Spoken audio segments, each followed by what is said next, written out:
welcome back to my channel. My name is Carly Stevens. I'm the author of the Tanuan Academy series, and this is English Nerd. So in today's episode of All About a Tale of Two Cities, I'm going to be talking about Book 3, chapters 11 and 12, that is Dusk and Darkness. Two more chapters that I love. Basically, just all of part 3 is killer. So without further ado, let's dive in. Chapter 11 is really short and simple. It picks up the story right after Charles Darnay is sentenced to death within 24 hours. He's going to be sent to the conciergerie and executed primarily because of the letter by Dr. Manette that was found in the Bastille and read aloud in court that detailed all the horrific things that Darnay's family had done. And at the end of that letter, he denounces all the people who did this to him and their descendants, which of course includes Charles Darnay. He's the last, as far as we know, living descendant of those horrible people. So it's a really moving scene here right at the end, because Darnay and Lucy try to have their last desperate goodbyes and try to stay strong for each other, but it's difficult because they're like each other's lives, you know. So there's that moment, and as soon as Darnay is finally taken away for execution, Lucy faints. She's the only one who really faints in this story, but here it totally makes sense. I mean, who wouldn't be utterly overcome? And at the same moment that she is having this emotional breakdown, so is Dr. Manette, who is horrified at and feels the weight of guilt for Darnay and his sentence. He didn't want Darnay to die, and yet here he is, the nail in the coffin, essentially. And so he also talks to Darnay before Darnay leaves and falls on his knees, almost unable to speak. He's so overcome, and Darnay forgives him, which is just a beautiful, beautiful gesture. It's the best people in this story that are able to forgive such huge things. So anyway, it's all very dramatic. There's this exceptionally dramatic picture of the end of the proceedings, and the person who looks like some sort of romance hero there is Sydney Carton. Sydney Carton picks up Lucy, says, "Can I carry her to the carriage? I'll never feel the weight." And it's very romantic. I know Lucy is married to Darnay, but Sydney Carton's not trying anything here. He's just being amazing. And so he carries her to the coach. He travels with them, and then she's still unconscious when they get home, so he carries her up to her room. So the most important section of this short chapter is toward the end. It's like, well, the chapter's so short, it's kind of in the middle, but anyway, there's this moment. "Before I go," he said, and paused, "I may kiss her?"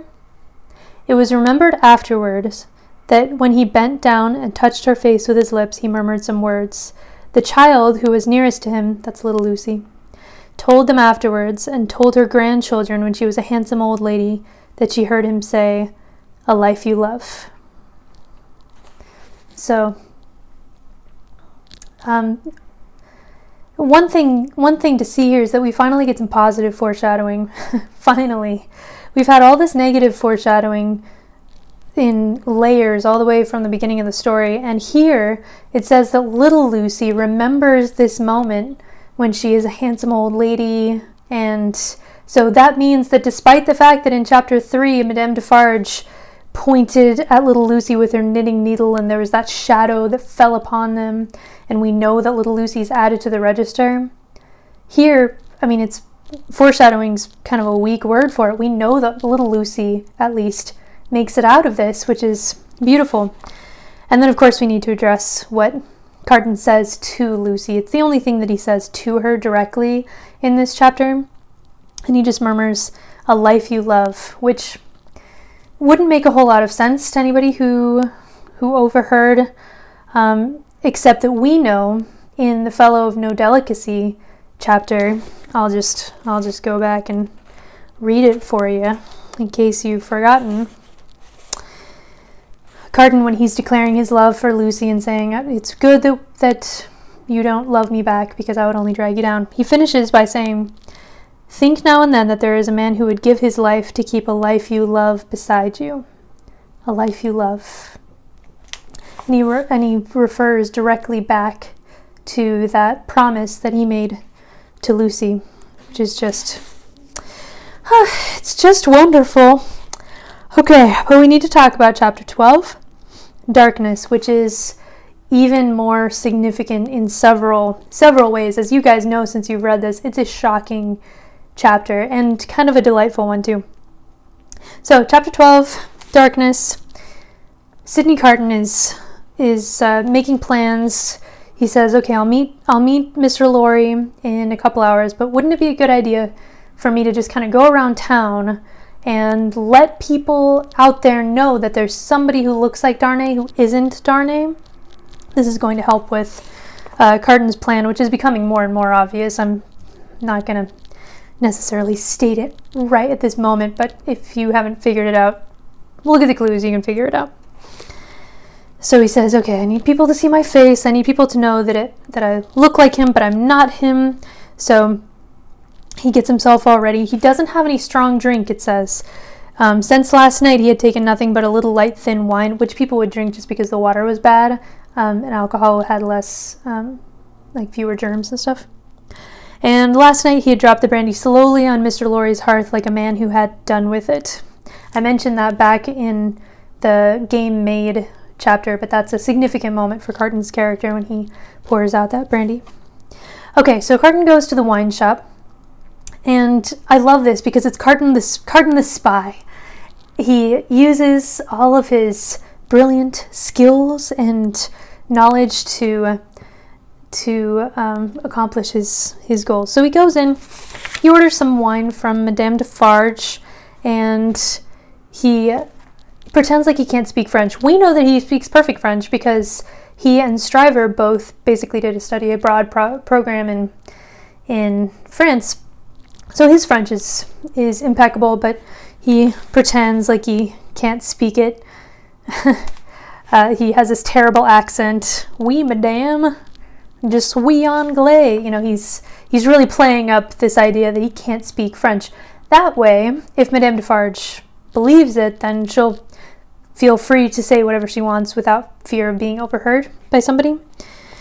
So Madame Defarge basically does this triple take of this English guy, because he does look so much like Darnay. And she goes over to her little group of people and says, gosh, I swear to you, he looks exactly like Evermond, which gets under Madame Defarge's skin because she wants Darnay dead so much. So here's Carton pretending not even to know how the money works. It's fabulous, just being as ignorant as possible. Like, he's not going to care what we say. So he's trying to get the money to work, and he's just drinking his wine. And the Defarges and Jacques 3 and the Vengeance all continue the conversation that they were having, which is a crucial conversation. It's a good thing Carton went in at that time. So that divide between Defarge and Madame Defarge, who are united in most things, but where Defarge is not quite as intense, that divide really starts to become very clear in this chapter. Well, reasoned Defarge, but one must stop somewhere. After all, the question is still where? At extermination, said Madame. Magnificent, croaked Jacques 3. It's like the only thing Jacques 3 does is croaks hungrily, saying the word magnificent. So here they're responding to the verdict, of course, that Darnay should be executed. And Defarge feels bad for Dr. Manette and for Lucy, because he loves Dr. Manette. We saw that from the wine shop chapter, and still knitting. He's mentioned it several times. He really loves Dr. Manette, and he could tell that Dr. Manette was not just upset, but like a broken man after Darnay was sentenced to death. And so he's trying to gently hint, like, maybe we should not go after Lucy, or maybe we should not go after Dr. Manette. Just, Darnay is fine. You have observed my wife, said Defarge, in a deprecatory manner, the anguish of his daughter, which must be a dreadful anguish to him. and every time Defarge brings up these objections, Madame Defarge says, yeah, they can take care of their reactions. They can fix their faces, if they're going to sympathize with a victim of the guillotine, then I am going after them. And it gets to the point where you can tell Defarge feels threatened by his wife's intensity, and he says, no, I wouldn't stop Darnay being killed. I wouldn't stop his execution, and he feels the need to defend himself. So, anyway, right after this, we get a massive reveal. We finally get the motivation for Madame Defarge. Of course, we've gotten the general motivation for all the Jacques and revolutionaries to rise up against the evil aristocracy, but why Madame Defarge in particular is so unrelenting and sadistic and single-minded for decades and decades. She is the one who wants a very personal kind of revenge against the Evermonds, really. So she says, I was brought up among the fishermen of the seashore, and that peasant family, so injured by the two Evermond brothers, as the Bastille paper describes, is my family. That sister of the mortally wounded boy upon the ground was my sister. That husband was my sister's husband. That unborn child, I always forget to mention the unborn child, she was pregnant. That unborn child was their child. That brother was my brother. That father was my father. Those dead are my dead. And that summons to answer for those things descends to me. What? Madame Defarge is the little girl in the story of the Evermond brothers, the one that the brother who was killed tried to put away, the one that Darnay's mother tried to seek out and help, the one that everybody tried to seek out and help and couldn't find. That was Madame Defarge. And so this story of the girl who gets raped and the father whose heart bursts and all of that is Madame Defarge's story. Suddenly we understand her personal vendetta against the Evermonds, how she glares at the Marquis when he runs over the child. I mean, she has been single-mindedly attached to the idea of revenge against this family since she was little. It's such a big revelation. We get her motivation, finally. And it's a sympathetic motivation. We can see why she'd want revenge, even though she takes it to such an extreme that it becomes something evil. And then she gets this great line. It's one of my favorite villain lines ever. So as soon as she finishes this story, she says, "Then tell wind and fire where to stop," returned Madame, "but don't tell me." I love that line. Madame Defarge does a lot of things wrong. She is evil in certain ways, but man, is that a good line. And she knows it too. And when Defarge tries to say something about Darnay's mother, like, well, she tried to help, and she just repeats it. Tell wind and fire where to stop, not me. It's just, she has such style and drive. So I actually got this book just on the title alone. I haven't read it yet, but it's a retelling of A Tale of Two Cities. Basically, I heard that there was a book called Tell the Wind and Fire, and I thought, yep, that's mine. I'm gonna get that. So I found a used copy, and I was all excited. But I mean, you can't not get this book, right? It's one of the best lines in A Tale of Two Cities. Tell wind and fire where to stop. We've seen the mob compared to these natural forces, the revolution compared to an earthquake, and now Madame Defarge herself is like this force of nature. So good. So her point that she's making is, you cannot stop my complete revenge, the extermination of this family from top to bottom. That goes from Darnay to little Lucy and everyone in between. So at this point, Carton, still pretending not to notice anything, just finishes up and leaves quickly, because now he knows that Lucy's life is in danger as well. So he runs over to Mr. Laurie's.